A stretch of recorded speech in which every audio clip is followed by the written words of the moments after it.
because we only have a few more minutes, and I want to give my colleagues also. About Gaza, yeah. Forget about Gaza. I think what you were telling me now is much more important. Okay. Forget about the question. Okay, then we will take one question from Mr. Fordewind from the Christian Union.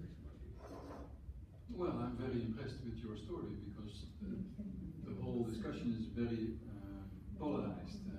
Whenever groups come, they are pro-Palestinian or pro-Israel, and now you come together. So that's very hopeful that the two of you or the three of you come and share their story about non-violence and cooperation.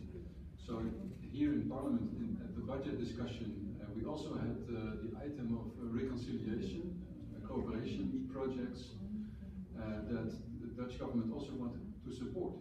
And my question would be, is this a drop in the bucket, or do you see and have hope for these kinds of projects to break the polarization between the Arabs, the Palestinians, and the Jews? Could this be a first step to a united cooperation together with the Arabs and the Jews? Thank you. Let me add to that question, if that's okay. That's some of the reporting we get, and most of us visited your region as well, get the impression that the atmosphere is not necessarily moving in the right direction, both in Israel and tensions on the Palestinian side. So I think you phrased your question much more positively, but could you also elaborate a little bit more on the current developments in the country?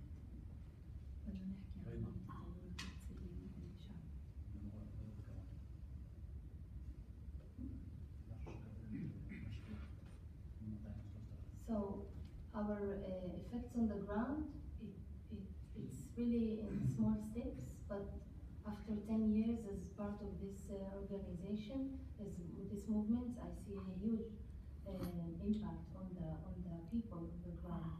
First of all, the government is really, the Palestinian government, they support us, but we don't have the support from the Israeli government as a start. Second thing, we have actions on the ground. For example, we have alternative Memorial Day for the victims of the conflict, which is happening in Israel as Memorial Day for the terrorist attacks, which for the Israeli army killers or the people that they were killed in attacks from Gaza or Lebanon or the Arabs around us.